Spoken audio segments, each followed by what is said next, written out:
오늘은 일제에 항거한 선열을 기리는 3.1절이죠. 기념식에서 윤석열 대통령은 목숨을 건 무장투쟁은 물론 외교와 교육, 문화 분야에서도 선각자와 실천가들이 있었다며 이들이 합당한 평가를 받아야 한다고 밝혔습니다. 이승만 전 대통령을 시사하는 것으로 보입니다. 또 과거사, 징용이라는 표현 대신 미래, 자유라는 말을 여러 번 했는데 오늘은 3.1절이죠. 그런데도 일본 못지않게 북한이 많이 언급됐습니다. 이재명 더불어민주당 대표는 무도한 정권이 3.1 운동 정신을 훼손하고 있다고 비판했습니다. 첫 소식 이기준 기자가 준비했습니다. 105주년 3.1절 기념식에 참석한 윤석열 대통령은 기미 독립선언의 뿌리에 자유주의가 있었다고 말했습니다. 3.1 운동은 어느 역사에서도 찾기 힘든 미래지향적 독립투쟁이었다고 강조했습니다. 왕정의 복원이 아닌 남녀노소 구분 없이 자유를 누리는 새로운 나라를 꿈꿨습니다. 윤 대통령은 여러 형태의 모든 독립운동이 합당한 평가를 받아야 한다며 누구도 역사를 독점할 수 없다고 말했습니다. 국제정치의 흐름을 꿰뚫어 보며 세계 각국에서 외교 독립운동에 나선 선각자들도 있었습니다. 이승만 전 대통령을 직접 언급하진 않았지만 기념식 영상에는 이 전 대통령이 등장했습니다. 대통령실 고위 관계자는 이 전 대통령의 업적을 재평가하는 것에 대해 지금까지 독립운동 주체 가운데 무장투쟁만 과도한 평가를 받았다고 설명했습니다. 윤 대통령은 일본의 강제동원 같은 구체적인 과거사 문제는 2년 연속 언급하지 않았고 일본은 공동의 이익을 추구하는 파트너라고 규정했습니다. 한일 양국은 아픈 과거를 딛고 새 세상을 향해 함께 나아가고 있습니다. 대통령실은 일각에서 가능성이 제기된 3월 한일 정상회담 계획은 없다고 밝혔습니다. 기념식에 참석해 윤 대통령과 악수를 나눈 이재명 더불어민주당 대표는 무도한 정권이 3.1 운동 정신을 훼손했다고 비판했습니다. 국민의힘은 윤 대통령이 미래를 위한 한일 관계의 도약을 제시했다고 평가했습니다. MBN 뉴스 이기준입니다. 일본에 대해선 가치를 공유하며 세계의 평화와 번영을 위해 협력하는 파트너라고 한 윤석열 대통령.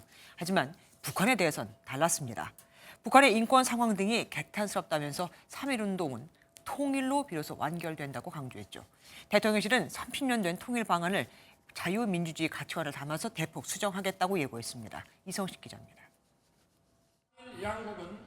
3.1절 기념사에 담긴 윤석열 대통령의 대북 메시지는 남북관계 개선이나 화해가 아닌 자유와 풍요를 누리는 통일이었습니다. 북한 정권의 폭정과 인권 유린은 인류의 보편 가치를 부정하는 것입니다. 자유와 인권이라는 보편 가치를 확장하는 것이 바로 통일입니다. 윤 대통령은 또 통일은 우리 혼자 이룰 수 없다며 국제사회가 힘을 모아야 한다고 강조했습니다. 자유로운 통일 대한민국은 동북아시아는 물론 인도 태평양 지역과 전 세계의 평화와 번영에 기여할 것입니다. 이런 기조에 따라 1994년 만들어져 정부의 공식 통일 방안이 된 민족 공동체 통일 방안도 대폭 수정될 전망입니다. 대통령실 고위 관계자는 민족 공동체 통일 방안엔 자유주의적 철학과 자유의 가치가 누락돼 있다며 정부의 통일관을 보다 구체화하는 작업을 진행할 계획이라고 강조했습니다. 기존의 민족 공동체 통일 방안이 워낙 시대적으로 여러 변화를 담을 필요성에 대해서는 늘 제기되어 왔기 때문에 그런 부분들을 최대한 시대 정신에 맞게. 전문가들은 새 통일 방안이 기존의 큰 틀은 유지하되 자유민주주의 체제를 지향한다는 취지의 표현이 포함되고 젊은 세대의 공감대를 키울 수 있는 내용이 추가될 가능성이 있다고 전망했습니다. 북한 주민의 자유와 인권을 공식적으로 언급함에 따라 민족 공동체를 부정한 북한의 반발도 더욱 커질 것으로 보입니다. MBN 뉴스 이성식입니다. 오늘 나온 한국갤럽 여론조사에선 윤석열 대통령의 직무 수행에 대한 긍정적인 평가가 39%를 기록하며 40%에 육박했습니다. 의대 증원 추진이 긍정적인 영향을 미친 건데 정당 지지율도 국민의힘이 민주당을 오차 범위 밖에서 앞섰습니다. 강세영 기자가 보도합니다. 윤석열 대통령이 40%에 육박하는 지지율을 기록했습니다. 한국갤럽이 이번 주에 진행한 여론조사에서 윤 대통령이 직무를 잘하고 있다는 응답이 39%를 차지했습니다. 직전 조사보다 5%포인트 올랐는데 지지율이 40% 코앞까지 다다른 건 지난해 7월 초 38%를 기록한 이후 8개월 만입니다. 윤 대통령이 의사단체의 반발에도 의대 증원을 추진하고 있는 모습이 지지율 상승에 영향을 미쳤다는 분석입니다. 지금 의대 증원을 해도 10년 뒤에나 의사들이 늘어나기 시작하는데 도대체 언제까지 어떻게 미루라는 것입니까? 실제로 과거엔 긍정평가 이유로 외교가 꼽혔지만 이번엔 의대 증원이 21%를 차지하며 가장 많은 비율을 차지했습니다. 정당 지지율은 국민의힘이 더불어민주당을 오차범위 밖에서 앞섰습니다. 국민의힘은 직전 조사와 비교해 지지율이 3%포인트 상승하며 40%를 보였고 민주당은 2%포인트 감소해 33%를 기록했습니다. 한국갤럽 조사에서 국민의힘이 민주당을 오차범위 밖에서 앞선 건 지난해 8월 5번째 주 이후 처음입니다. 한국갤럽은 민주당은 공천 관련 갈등이 고조되어 일부 의원이 탈당하는 등 격변 중이다고 분석했습니다. MBN 뉴스 강세현입니다. 이처럼 민주당이 국민의힘의 오차 범위 밖에서 밀리는 건 공천 갈등 때문이라는 분석이 지배적입니다. 그런데 공천 갈등을 넘어 이젠 지도부 투톱 사이에, 그러니까 당 대표와 원내대표 간의 갈등 양상마저 보이고 있습니다. 홍익표 원내대표가 친문인 홍영표 의원을 경선을 치르지도 않고 그냥 컷오프했다며 전략공천관리위원회를 정면으로 비판했거든요. 그러자 이재명 대표, 지금껏 공관위는 잘해왔다며 두둔하고 나섰습니다. 김순철 기자가 보도합니다. 홍익표 더불어민주당 원내대표는 한 언론과의 인터뷰에서 전략공관위를 싸잡아 비판했습니다.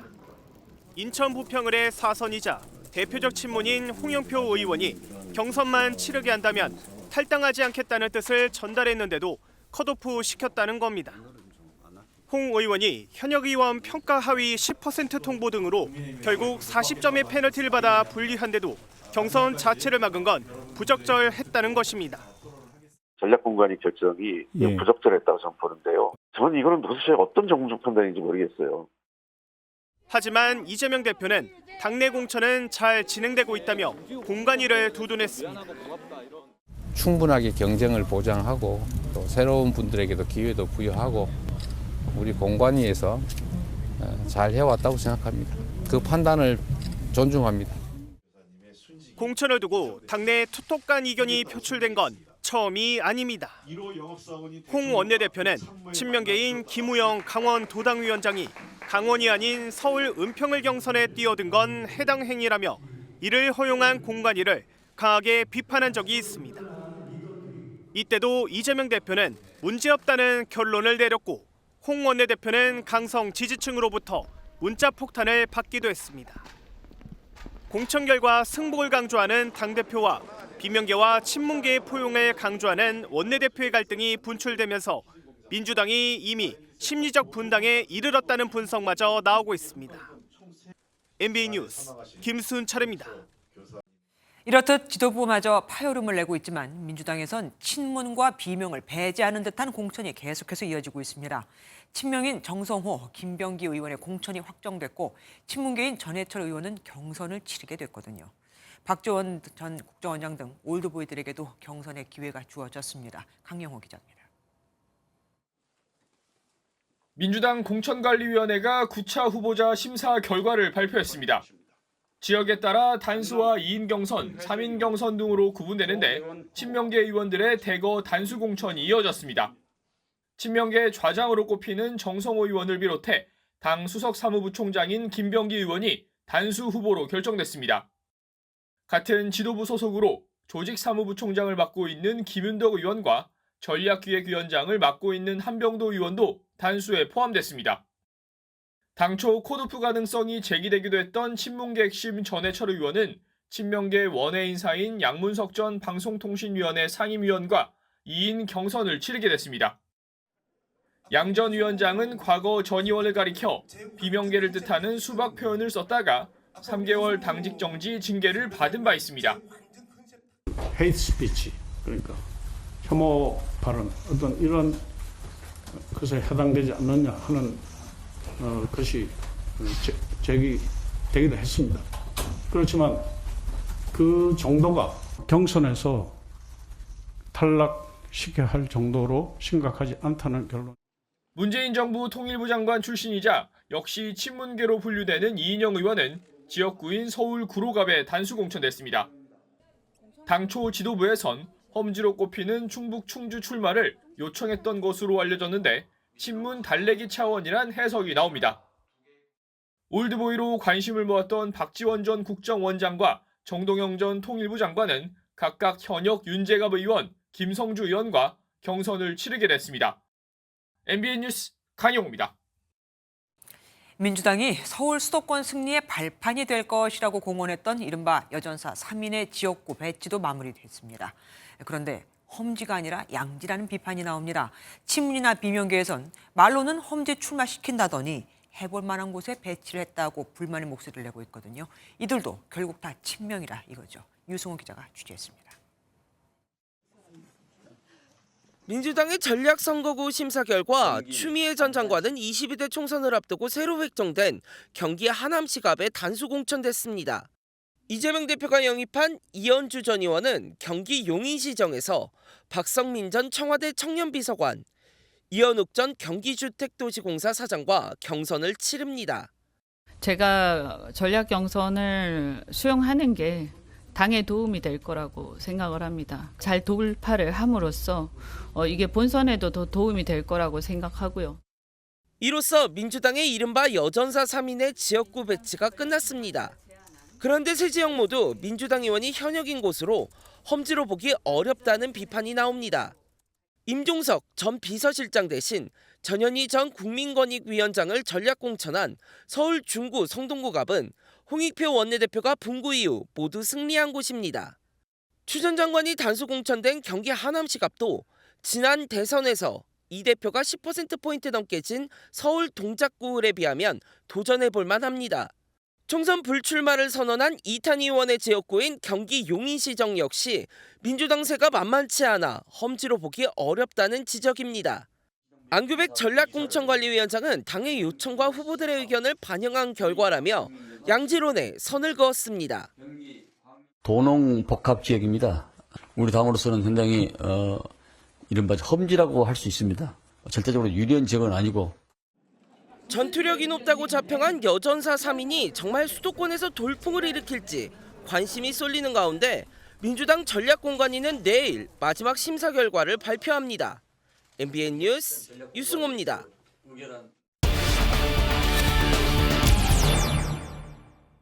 총선이 이제 40일 남았습니다. 국회팀 장명훈 기자와 뉴스 추적해보겠습니다.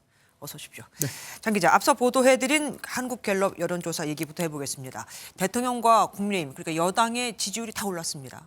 네, 맞습니다. 지난 1월 말 이른바 윤한 갈등이 봉합된 뒤부터는요. 대통령 긍정평가와 정당 지지율이 같은 오름세를 보이고 있습니다. 네. 정부와 여당의 대립각을 조기에 해소한 것이 좋은 평가를 받았다고 보여지고요. 네. 대통령은 의대 정원 확대 문제 등 정책 현안에 집중하고 한 위원장이 당무를 본격적으로 이끌면서 잡음이 정리됐다는 평가입니다. 그러면 한동훈 위원장의 효과가 나왔다 이렇게 봐도 될까요? 네, 맞습니다. 기존에 진행된 여론조사를 보면 한 위원장의 지지율과 당 지지율이 아예 따로 노는 결과가 그랬죠. 많았습니다. 네, 한 위원장 지지율은 높은데 국민의힘은 생각보다 지지분이 했었는데요. 정당 지지율을 오차범위 밖에서 따돌린 점을 보면 한 위원장의 인기도 정당 지지율에 반영이 됐다고 볼 수 있겠습니다. 국민의힘은 이대로라면 총선 이기겠다 신나 있겠습니다. 네. 하지만 민주당은요? 더불어민주당은 완전 초비상입니다. 앞서 리포트에서 보신 것처럼 공천 과정에서 잡음이 많고 개파 간 갈등이 최고조에 이르면서 지지율도 하락세입니다. 유심히 보실 부분이 바로 민주당의 텃밭인 호남 지역의 지지율인데요. 1월 말부터 꾸준히 60%대를 보이던 광주 전라 지역 민주당 지지율이 이번 조사 때는 일주일 전보다 14%포인트나 떨어졌습니다. 야, 한때 150석, 200석 뭐 이런 얘기까지 나왔었잖아요. 네. 민주당에서. 여기다가 새로운 미래도 변수가 되지 않습니까? 네, 맞습니다. 새로운 미래 호남 지지 호남 지역 지지율은 4%에 그치며 아직까진 찻잔 속의 태풍인 상황입니다. 하지만 오는 일요일에 이낙연 공동대표가 광주에서 출마 선언을 한다고 하니 호남의 이 새로운 미래 바람이 불지 지켜봐야겠습니다. 그리고 격전지로 꼽히는 곳 있잖아요. 낙동강 벨트 이런 곳들은 어떻습니까? 격전지 민주당 후보들은요. 이대로라면 질 게 뻔하다 이런 우려를 하고 있습니다. 그렇게까지요. 한 PK 지역 후보는 지지율이 뒤처지는 상황이다. 발품만 팔아서는 안 되는 지역인데 중앙에서 기름을 붓고 있다고 진단했습니다. 또 다른 후보는 수도권에서 4%에서 5%포인트 차이면 지방은 2배에서 3배 차이가 난다고 걱정했습니다. 때문에 정치권 안팎에서는 이대로라면 낙동강 벨트를 포함해 한강 벨트 등 주요 격전지에서 참패할 수도 있다는 전망이 나옵니다. 민주당이 중부 성동 값을 놓치면 한강벨트 전체가 다 위험해지는 거고요. 보수세가 조금 강한 데가 있어요. 이를테면 이제 서대문이라든지 서대문 종로? 뭐 종로는 마찬가지고 예, 예. 동대문까지 동대문까지. 그리고 이제 도봉. 민주당이 이렇게까지 된 게 공천 갈등 아니겠습니까? 이게 해결될 기미가 보입니까? 이 대표는 친문 친명할 것 없이 공정하게 공천되고 있다는 사실을 연일 강조하고 있습니다. 그렇죠. 오늘은 경기 성남시 분당갑 지역에서 컷오프된 친명 김지호 정무조정 부실장의 공천 승복 사진을 올리며 친명도 희생됐다 이런 메시지를 띄웠고요. 또 앞서 보신 것처럼 일부 친문 의원들의 단수 공천으로 달래기에 나섰지만 반발이 사그라들 것 같지는 않습니다. 특히 하위 10%를 받고 공천 배제된 친문계 좌장 홍영표 의원이 탈당을 시사하면서 갈등 봉합은 이미 물 건너갔다는 말도 나옵니다. 이제 뭐 제가 여기서 선택할 수 있는 길이 없지 않습니까? 예. 그냥 제가 이번에 이렇게 정말 부당하고 억울한 일을 당했는데 그냥. 네, 잠시 뒤인 저녁 8시에 민주당이 비공개 최고위원 회의를 여는데요. 현 상황에 대한 대응책이 논의될지가 주목되고 있습니다. 그러면 이제 좀 이따 열리겠네요. 네. 지금까지 뉴스 추적 장명훈 기자와 함께했습니다.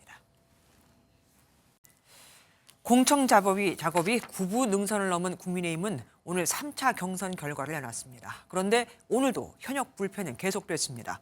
서울 마포갑의 조정훈 의원과 대구 수성을의 이인선 의원 등이 경선에서 이겼거든요. 반면 대통령실 출신 인사들은 고배를 마셨습니다. 용산 꽃가마는 없었던 걸까요? 김태희 기자가 보도합니다. 이인선 의원과 김대식 전 대통령직 속 국민통합위 특별위원과 맞붙은 대구 수성을에서는 이인선 의원이 승리했습니다. 현역 조정훈 의원과 신지호 전 의원이 대결한 서울 마포갑에서는 조정훈 의원이 본선행 티켓을 따냈습니다. 3차 경선 지역 서울 2곳과 부산 1곳, 대구 1곳, 인천 1곳 등 16곳 중 현역 의원 2명 모두 이긴 겁니다. 반면 대통령실 출신 인사들은 고배를 마셨습니다. 충북 청주 청원에선 김수민 전 의원이 서승우 전 대통령실 행정관을 상대로 승리했습니다. 안양 동안을에서 국회 부의장을 지낸 심재철 전 의원은 지난 대선에서 대변인을 맡았던 윤기찬 예비후보를 꺾었습니다. 경기 구리에서는 나태근 전 당협위원장이 전지현 전 대통령실 행정관을 이겼습니다. 부산 중영도에서는 조승환 전 해양수산부 장관이 박성근 전 국무총리실 비서실장을 꺾고 본선에 진출합니다. 국민의힘은 우세 지역의 국민추천제 방식의 공천을 논의하겠다고 했는데 이는 다음 주가 돼야 윤곽이 드러날 것으로 보입니다. 어느 지역에 할 건지 어떤 방식으로 할 건지 그런 모든 부분에 관해서 깊이 있게 토의하기 위해서 월요일 날에 시간을 별도로 잡았습니다. 내일은 선거구 획정이 되지 않은 지역구의 공천 심사 결과가 발표될 전망입니다. MBN 뉴스 김태희입니다. 오고 가는 언제 매일 여의도는 전쟁 중 Talk to me. 총선 톡톡 시간입니다. 국회 출입하는 민지숙 기자와 함께합니다. 어서 오십시오. 첫 번째 주제 보겠습니다. 한 자리에 누가 모였다는 겁니까? 네, 오늘 처음으로 한 자리에 모인 사람들이 있습니다. 앞서 리포트에서도 보셨죠. 오전 3.1절 기념식에서 윤석열 대통령과 한동훈 국민의힘 비상대책위원장 또 이재명 민주당 대표가 한 자리에 모였습니다. 네, 윤 대통령 기념식이 끝나고 퇴장하는 길에 먼저 한동훈 위원장에게 악수를 건넸고 이어서 옆에 있던 이재명 대표와도 말없이 짧게 악수를 나눴습니다. 그러고 보니까 대통령하고 여야 대표가 이렇게 다 같이 모인 게 처음이네요. 그렇습니다. 원래는 신년 인사회 때 이 세 사람 만났어야 합니다. 맞아요. 하지만 이재명 대표 당시 피습 사건으로 병원에 입원해 있었죠. 그래서 불참을 했기 때문에 오늘에서야 처음 한 자리에 모인 겁니다. 가장 최근에 윤 대통령이 이 대표를 만난 건 지난해 10월 예산안 시정연설을 하러 국회에 갔을 때 그때가 마지막이었습니다. 그런데 이 자리에 김건희 여사의 모습은 보이질 않습니다. 네, 김 여사 지난해 행사 때는 참석했었습니다. 네, 기억해요. 윤석열 대통령과 함께 기념가를 부르기도 했었는데 올해는 참석하지 않았습니다. 지난해 네덜란드 순방 일정 이후 2달 넘게 외부 공식 활동을 하지 않고 있는 상황인데요. 대통령실 관계자는 총선 전까지는 외부 활동하지 않을 계획이다 이렇게 전했습니다. 예, 다음 주제 보겠습니다. 참배할 자격. 이것도 3.1절과 뭐 관련된 겁니까? 맞습니다. 오늘 전국 각지에서 기념 행사가 열렸죠. 그랬죠. 인천에서 열린 한 행사에는 윤봉길 의사의 외손녀이자 친손녀이자 국민의힘 비례대표인 윤주경 의원이 참석했습니다. 네. 헌화를 하기 위해서 앞으로 걸어나가는 윤 의원을 누군가 저렇게 팔을 들어 막아서고 윤 의원은 어색하게 뒤로 돌아서는 모습이 포착이 됐습니다. 해당 남성 민주당 소속인 윤한 인천 계양구청장이라고 하는데요. 계양구청 측은 윤주경 의원이 현역 지역구 의원이 아니어서 참배 명단에 없었다 이렇게 밝혔습니다. 윤 의원은 뭐라고 얘기합니까? 네, 저희 MBN 직접 통화를 해봤는데요. 이 지역에 출마한 원희룡 후보의 초대로 이 행사에 참여를 했다라고 합니다. 또 평소 친분이 있는 민주당 계양갑 의원인 유동수 의원이 같이 나가자고 해서 헌화를 하러 앞으로 나갔다라고 설명을 했는데요. 네. 갑자기 제지를 당해 당혹스러웠다고는 하지만 이런 논란보다는 3.1절의 의미를 양당이 함께 되새겼다는 점 여기에 좀 더 주목해줬으면 좋겠다 이렇게 전했습니다. 네. 국민의힘은 공식 논평을 통해서 참배할 자격마저 내 편이어야 하냐 이렇게 꼬집기도 했습니다. 다음 주제로 넘어가겠습니다. 언제든지 한동훈 위원장하고 이재명 대표가 있습니다. 누가 누구한테 언제든지라고 얘기했나 보죠? 네, 한 위원장이 이 대표에게입니다. 총선이 다가오면서 여러 방송사에서 이 두 사람 1대1 TV 토론회를 하자 이렇게 제안을 했습니다. 재밌겠네요. 네, 여기에 국민의힘은 언제든지 응하겠다며 이재명 대표의 응답을 기다리겠다 이렇게 답변을 했습니다. 이재명 대표가 말만 하면 되는 겁니다. 뭐라고 합니까? 네, 민주당은 아직까지 공식 입장을 내지 않고 있습니다. 조금 망설이고 있는 모양새인데요. 앞서 두 사람은 지난해 12월 한동훈 위원장이 민주당 대표실로 먼저 찾아가면서 첫 번째 만남이 이루어진 적이 있습니다.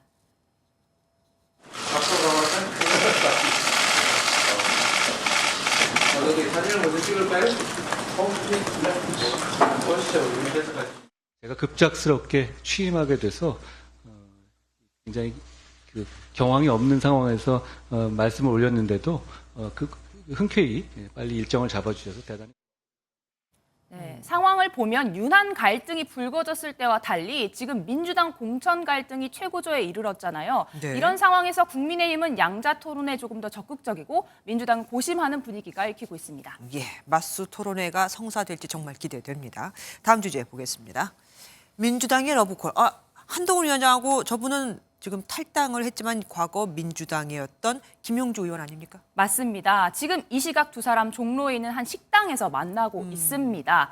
공천 평가 결과에 모멸감을 느꼈다고 밝힌 김 의원, 오늘 민주당 탈당계를 제출했는데요. 붉은색 옷을 입은 한 위원장 식당에 들어서기 전에 김 의원이 굉장히 합리적이고 상식적인 분이라고 밝혔습니다. 편하게 입고 왔어요. 네. 세트 입고 원래 나도 그래서 걱정될 뻔했는데. 오전 근데 3.1절 행사에는? 네, 저는 안 갔습니다. 부장님 가시는 데는 부장님 안 가요. 네, 굉장히 편하게 대화하는 모습이죠. 예. 김 의원, 한 위원장의 오늘 회동을 계기로 조만간 국민의힘으로 적을 옮길 것으로 보입니다. 지금 보신 이 식당, 민주당을 탈당한 이상민 의원이 국민의힘으로 직을 옮기기 바로 전날 한동훈 위원장과 만난 곳이기도 하거든요. 예. 네, 김 의원 당적을 옮겨 본인의 지역구이자 민주당 우세 지역인 서울 영등포갑 출마할 가능성이 점쳐지고 있습니다. 예, 새로운 미래도 김용조 의원한테 욕심을 내고 있던데 어떻게 결론이 날지 좀 두고 봐야겠습니다. 지금까지 민지수 기자와 함께했습니다. 정부가 없던 일로 해주겠다며 전공의 복귀 시한으로 정한 날이 어제였죠. 하지만 돌아온 전공의는 불과 560여 명, 거의 9천 명 가까이는 복귀하지 않았습니다. 정부가 전공의 복귀 시한이 지나자마자 법적 조치에 들어갔습니다. 경찰은 전현직 의협 관계자들에 대해 압수수색, 그러니까 강제 수사에 돌입했고 보건복지부는 미복귀 전공의 13명에 대해서 업무 개시 명령을 공고했죠. 업무 개시 명령서를 확실하게 송달했다 이겁니다. 이에 맞서 의사회와 전공의들은 모레 대규모 집회를 열 계획입니다. 이혁재 기자입니다. 경찰이 오늘 오전부터 대한의사협회 관계자들의 주거지와 사무실 등에 대해 압수수색을 진행했습니다. 보건복지부가 김태구 의협 비대위원장, 주수호 의협 비대위 언론홍보위원장 등 5명을 의료법 위반 등의 혐의로 고발한 사건에 대해 강제 수사에 돌입한 겁니다. 이들에 대한 소환 조사 역시 조만간 이뤄질 전망입니다. 의협은 즉각 반발하고 나섰습니다. 전공의들의 어려움을 돕고자 한 행동을 집단 행동 교사 및 강조로 몰아가는 정부의 황당한 행태에 분노를 금할 길이 없습니다. 정부가 공표한 시한이 하루 지났지만 복귀한 전공의는 565명에 그쳤고 9천 명에 가까운 전공의는 끝내 병원으로 돌아오지 않았습니다. 이에 따라 정부도 행정처분 절차에 들어갔습니다. 보건복지부는 홈페이지에 미복귀 전공의 13명에 대해 업무 개시 명령을 거부하는 경우 처분 및 형사고발될 수 있다고 공고했습니다. 다음 주부터는 수련 병원에 현장 조사를 나가 복귀 여부를 파악하고 처분 여부를 결정할 방침입니다. 이에 의사와 전공의들도 모레 의사총궐기 대회를 여는 등 강경하게 맞서고 있어 의료 공백과 환자 피해는 더욱 커질 전망입니다. MBN 뉴스 이혁재입니다. 3일절만 되면 꼭 나타나는 불청객이 있죠. 올해도 또 폭주족이 등장했습니다. 경찰에 단속된 것만 530건이 넘습니다. 서울 도심에선 각종 집회와 시위로 큰 혼잡이 빚어지기도 했습니다. 최민선 기자가 보도합니다. 수십 대의 오토바이가 차선을 넘나들며 위험 운전을 합니다. 빨간불에도 거침없이 사거리를 가로지르자 우회전하려던 차량이 멈춰섭니다. SNS에 올라온 공지를 보고 일회성으로 모인 폭주족입니다. 차량들을 조회해보면 대구 차량보다 타지역 차량이 많거든요. 알고 지내는 사이라고 보기는 좀 어려울 것 같습니다. 경찰은 전국에 인력 1,300여 명을 투입해 3.1절 폭주족 단속을 실시했습니다. 경찰은 하룻밤 사이에만 난폭 운전과 무면허 운전, 불법 개조 등 총 531건을 적발했다고 밝혔습니다. 서울 도심은 집회로 몸살을 앓았습니다. 한 보수단체의 집회에 수만 명이 참가하는 등 수십 건의 시위와 집회에 도로 곳곳이 통제됐습니다. 광화문 광장을 사이에 두고 열린 진보와 보수단체 집회에 수많은 인파가 몰리며 나들이에 나섰던 시민들은 통행에 큰 불편을 겪었습니다. 친구가 오고 있는데 차가 너무 많이 막혀서 지하철로 온다고 하더라고요. 한 2정거장인데 그래가지고 좀 불편하긴 한 것 같아요. 경찰이 만일의 사태에 대비해 80개 부대 5천여 명의 경력을 배치한 가운데 다행히 큰 사고는 일어나지 않았습니다. MBN 뉴스 최민성입니다. 오늘 오전 마라도 서쪽 해상에서 33톤급 어선이 전복됐습니다. 선원 8명은 구조됐지만 이 중 1명은 결국 숨졌고 나머지 2명은 실종된 상태인데 강한 바람과 높은 파고로 수색이 어렵다고 합니다. KCTV 제주방송 양상현 기자가 보도합니다. 높은 파도에 뒤집힌 선박이 모습을 드러냈다 감췄다를 반복합니다. 궂은 날씨 속에 해경에 목숨을 건 수색 작업이 이어집니다. 헬기에서 로프를 타고 내려가 수영으로 접근하고 한쪽에서는 고무보트를 타고 혹시 모를 실종자 수색에 나섭니다. 뒤집힌 배 위에 올라선 해경 대원이 위태롭기만 합니다. 오늘 오전 7시 24분쯤 마라도 서쪽 20km 해상에서 서귀포 선적 33톤급 근해 연승어선이 전복됐다는 신고가 해경에 접수됐습니다. 한국인 선원 5명과 베트남 선원 5명 등 10명이 타고 있었고 이 가운데 8명은 인근 어선에 의해 구조됐습니다. 구조된 8명 가운데 한국인 선원 1명은 끝내 목숨을 거뒀습니다. 나머지 2명은 생사를 확인하지 못하고 있습니다. 파도가 옆에 한번 빵 쳐가지고 선장님이 배를 돌렸는데 배가 안 돌아가가지고 파도가 한 번 더 맞으니까 옆으로 짜쳐져 버렸어요. 해경은 수색 작업을 벌이고 있지만 강한 바람과 최고 5m의 파고로 수색에 어려움을 겪고 있습니다. 해경 대원 한 명은 전복 선박에서 선내 생존자 확인 도중 높은 파도에 휩쓸려 중상을 입기도 했습니다. 해경 함정 및 민간어선 10척이 집중 수색을 하고 있으며 앞으로 기상감안, 함정 및 항공기 세력을 추가 동원하여 제주특별자치도는 사고 직후 서귀포항 어선주협회 사무실에 사고 수습 대책본부를 꾸리고 사고 대응과 수습에 나서고 있습니다. KCTV 뉴스 양상인입니다. 그런가 하면 중부고속도로 오창 나들목 인근에서는 4중 추돌 사고가 발생했습니다. 충남 천안에 있는 자동차 부품 공장에서는 큰 불이 났습니다. 휴일 사건 사고 소식 김영현 기자가 모아봤습니다. 흰색 승용차가 대형 화물차와 충돌해 완전히 찌그러져 있습니다. 중부고속도로 서울 방향 오창 나들목 인근에서 화물차와 택시 등 5대가 잇따라 추돌했습니다. 이 사고로 택시기사가 머리를 크게 다쳐 병원으로 옮겨졌고 화물차 운전자 2명은 가벼운 부상을 입었습니다. 경찰은 차량 블랙박스 영상을 토대로 정확한 사고 원인을 조사하고 있습니다. 소방차에 올라탄 소방대원이 연기에 뒤덮인 공장을 향해 물을 뿌립니다. 충남 천안시 백석공단 내 자동차 부품 공장에서 불이 났습니다. 소방당국은 대응 1단계를 발령하고 진화에 나선 지 4시간 만에 불길을 잡았습니다. 화재 당시 직원들이 본격적으로 업무를 시작하지 않아 인명피해는 없었습니다. 조립식 패널로 만들어진 공장 외벽이 불에 타면서 많은 연기가 발생해 진화에 어려움을 겪었습니다. 바람도 많이 불고 해가지고요. 진화 어려움이 있었는데 그래서 초진이 3시간 정도 걸려가지고 어제 오후 7시 30분쯤 경기 포천시 소울읍의 한 아파트 3층에서 불이 나 20분 만에 꺼졌습니다. 화재 당시 연기가 계단을 통해 위층으로 올라가 6층에 살던 60대 여성이 숨지고 30대 아들이 다쳤습니다. MBN 뉴스 김영현입니다. 최근 한국과 쿠바가 정식 수교를 맺었죠. 100년 전 태평양을 건너 그 먼 쿠바에서 단체를 결성해 십시일반으로 독립자금을 모았던 한국인이 있었던 걸 아십니까?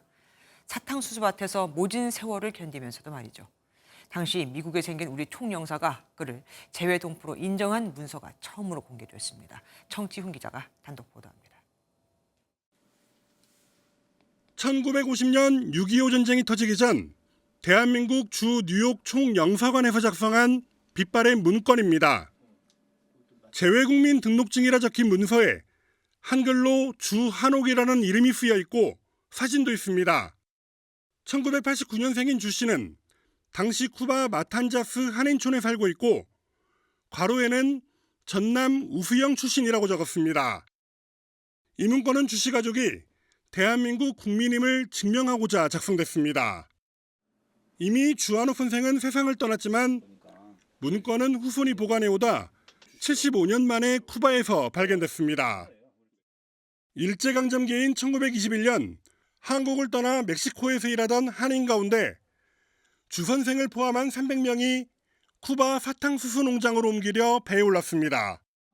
설탕값은 폭락했고 쿠바가 공산화의 길을 걸으면서 이들의 존재는 잊혔습니다. 주한옥 선생 가족은 힘겨운 삶을 사는 와중에도 100차례가 넘는 독립자금을 냈고 자녀들도 기부에 동참했습니다. 주 선생의 큰딸 미엽 씨는 102살의 나이로 쿠바에 생존해 있습니다. 주한옥 선생과 안순필 선생의 후손이 사는 집입니다. 애국지사의 집이죠. 화장실도 없이 힘들게 살고 있습니다. 쓰레기 창고같이 되어 있는 집입니다. 미엽 씨 또한 대한여자애국단에 들어가 독립운동에 이바지했지만 아버지와 함께 아직 독립유공서원을 받지 못했습니다. 지난해 외교부가 발표한 재외동포 현황에 쿠바의 외국 국적 시민권자, 즉 한인 후손은 3명만 있는 것으로 파악됐지만 실제로는 1,000명이 넘습니다. 지금도 늦었죠. 벌써 5세, 6세 됐기 때문에 그분들의 거룩한 헌신을 찾아서 우리가 그게 국가가 해야 될 당연한 의무잖아요. 무궁화 삼천 화려 감상 대한 사랑 대한으로 길이 퍼져가세. MBN 뉴스 정춘입니다. 미국 텍사스에서 발생한 산불이 서울 면적의 7배 이상을 태우며 주 역사상 최악의 산불로 번졌습니다. 불길이 거세서 수색 작업을 시작도 못했는데 벌써 2명의 희생자가 나왔습니다. 정설민 기자가 보도합니다. 시뻘건 불길이 도로를 달리는 차량을 집어삼킬 듯 무섭게 타오릅니다. 놀란 소떼도 밀려오는 연기를 피해 전속력으로 도망칩니다. 미국 텍사스 주에서 발생한 역대 최악의 산불이 닷새째 이어지고 있습니다. It's just it looked like a war zone when we first got here. It just everywhere you go, it's pretty much destruction. 눈과 비가 내렸지만 불길을 잡기에는 역부족이어서 화재 진압률은 3%에 불과합니다. 서울 면적의 7배 이상이 잿더미로 변했고 산불은 인근 오클라호마 주까지 번졌습니다.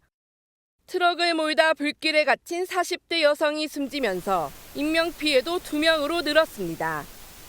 There's a chance that there may be people that did not survive and were trapped by the fire. 아직 화재 원인은 밝혀지지 않았지만 예년보다 높은 기온과 가뭄, 강풍이 불길을 키운 것으로 보입니다.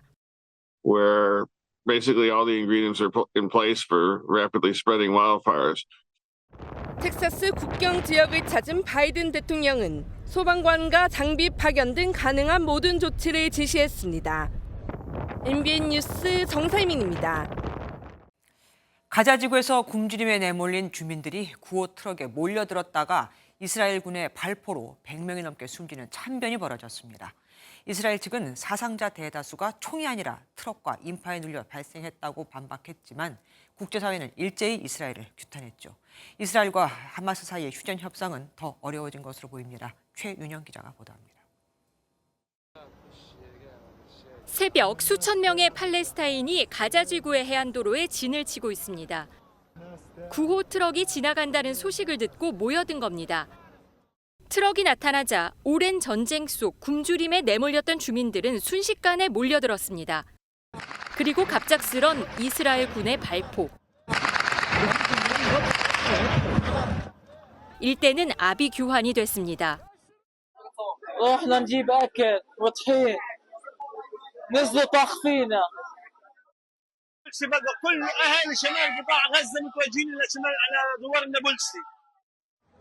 가자 지구 보건부는 이스라엘군 총격으로 100명 넘게 숨지고 800명 가까이 다쳤다고 집계했습니다. 이스라엘 측은 민간인을 향한 대규모 총격은 없었다며 트럭과 몰려든 사람 때문이라고 반박했습니다. The forces opened fire in the air to distance them, warning fire, in order to get people out of harm's way. 단일 사건으로는 가장 많은 민간인이 숨진 이번 참사에 국제사회는 일제히 규탄 목소리를 내고 있습니다.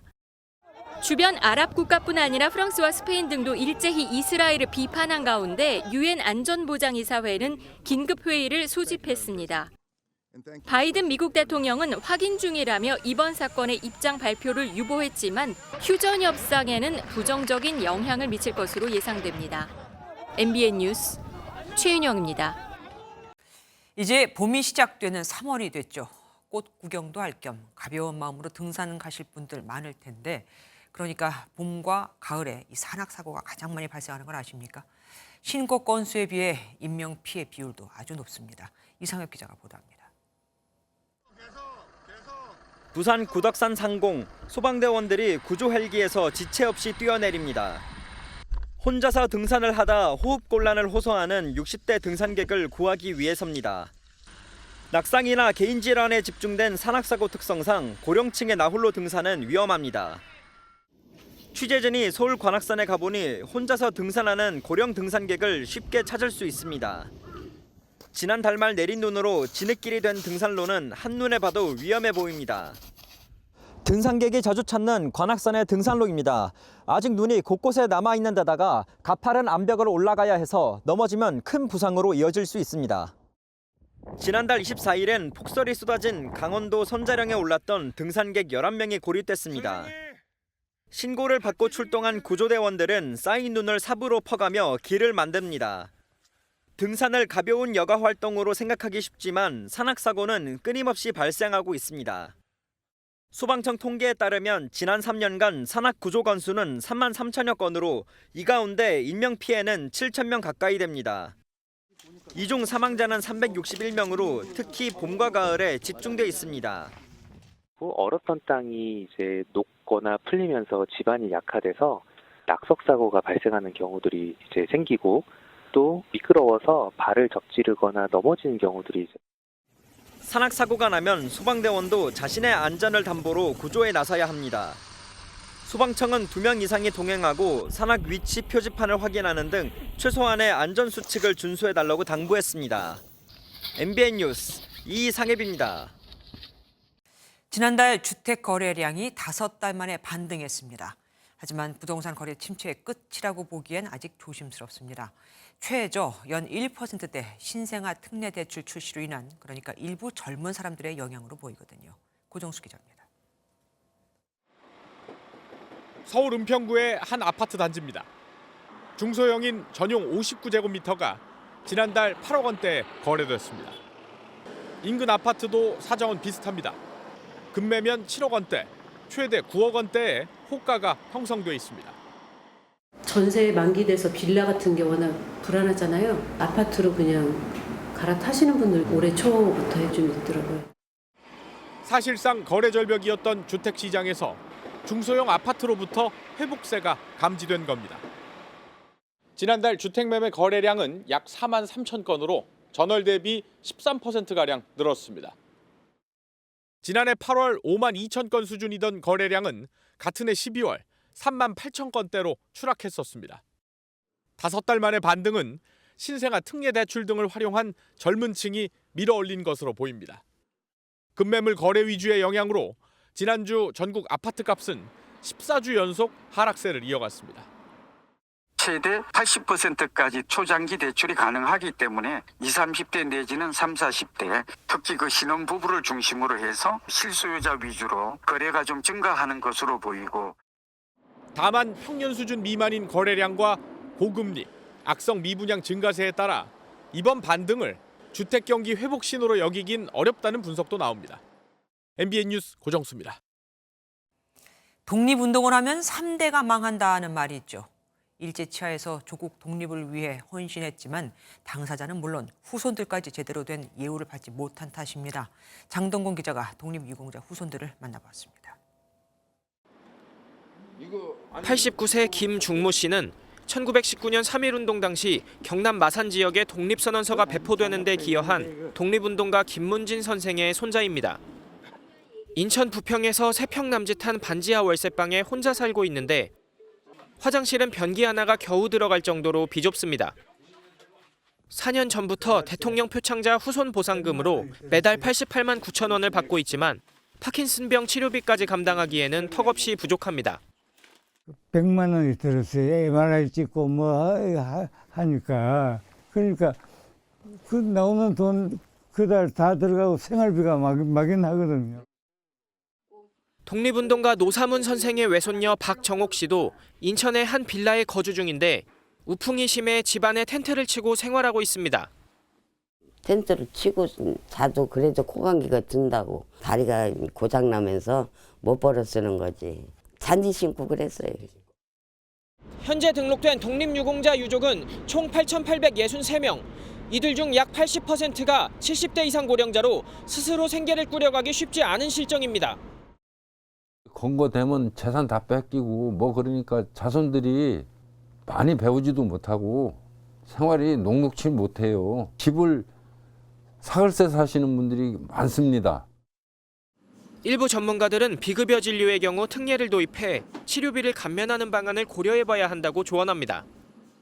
또 독립유공자들의 후손들이 자긍심을 가질 수 있게 보상금을 높이며 예우를 강화해야 한다는 주장도 나옵니다. 일제 치하에서 희생된 순국선열은 최소 15만 명으로 추정되는데 유족이 보상금을 받은 경우는 800여 명 수준으로 알려졌습니다. 이게 누구한테 창피해서 내가 후손자 얘기를 잘 못한다고요. 그냥 나 혼자 알고 그냥 열심히 사는 거, 죽을 날까지 열심히 사는 거. MBN 뉴스 장동건입니다. 우리가 소중하게 지켜온 문화유산을 상품으로 제작한 뮤지엄 굿즈, 이른바 뮤즈가 젊은 세대와 외국인들에게 사랑을 받고 있습니다. 지난해 149억 원, 국립박물관의 창립 이래 최고 매출액을 기록했을 정도입니다. 어떤 것들이 있을까요? 김문영 기자가 보여드리겠습니다. 김홍도의 그림 평양감사 향연도 속의 인물들을 모티브로 삼은 그림을 입힌 자그마한 잔. 예약 주문과 동시에 판매가 끝났습니다. 차가운 액체를 부으면 잔에 그린 선비 얼굴이 이렇게 빨갛게 달아오릅니다. 인기가 많아 오프라인 매장에 매주 한 차례만 드리는데 판매 하루 만에 동이 납니다. 온라인에서는 품절이라고만 떠서 혹시 해서 이제 거기 문의에다가 오프라인 매장에서 구매할 수 있는지 했는데 매장에 또 있다고 해서. 향로의 기능을 살린 미니어처 백제금동 대향로와 청자 잔 세트, BTS 멤버 RM도 소장한 미니어처 방가사유상은 레트로 감성을 자극하고 아름다워 인기입니다. 문화유산의 가치는 그대로 유지하되 이 창의성과 실용성을 겸비한 경쟁력 있는 상품으로 만들고자 노력했습니다. 실제로 불을 붙일 수 있는 덕수건 감성의 큰 오일램프와 잔은 사흘 만에 모두 팔렸는데 재입고까지 반년을 기다려야 합니다. 이른바 할머니 취향을 선호하는 신세대인 밀레니얼 세대를 뜻하는 할메니얼과 외국인 방문객의 구입이 늘어 창립 이래 최대 매출액을 기록했습니다. There is a lot of things that we want to buy.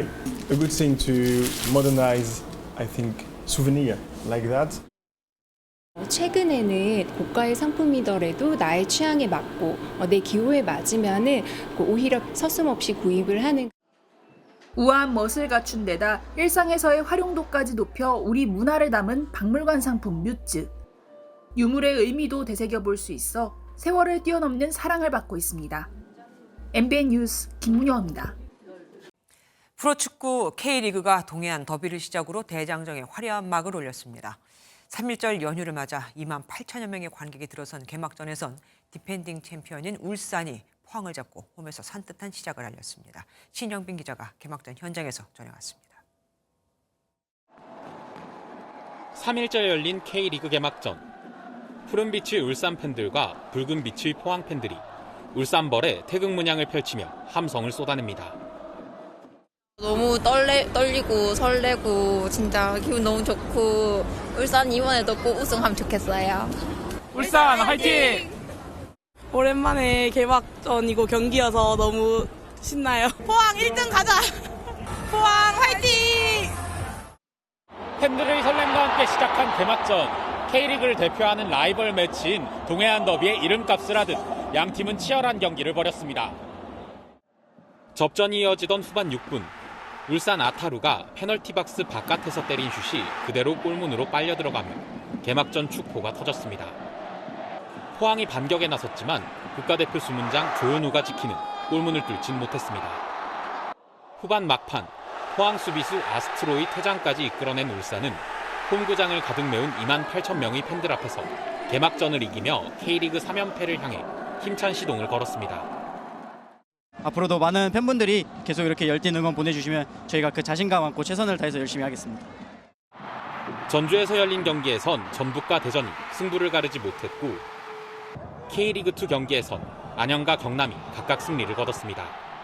MBN 뉴스 신영빈입니다. 현재 호남과 제주 지역에 눈비구름이 지내고 있습니다. 내일 아침까지 제주 산지에 2에서 7cm, 호남 지역에 1cm 안팎의 눈이 더 내리겠습니다. 내일 오후부터는 중부 내륙에 눈이 내릴 텐데요. 양은 1에서 많게는 5cm가 예상되고요. 서울을 비롯한 수도권에는 1mm 정도의 비가 내리는 곳이 있겠습니다. 내일까지 전국적으로 바람도 강하게 불겠습니다. 초속 15m 이상의 강풍이 불어들 때가 있겠고요. 또 동해안으로는 높은 너울을 주의하셔야겠습니다. 내일 아침은 오늘보다 더 춥겠습니다. 중부지방은 서울이 영하 6도, 춘천이 영하 10도로 출발하겠습니다. 남부지방은 광주가 영하 4도, 창원 영하 5도로 출발하겠고요. 낮 기온은 부산이 7도까지 오르는 등 오늘보다 6, 7도가량 높겠습니다.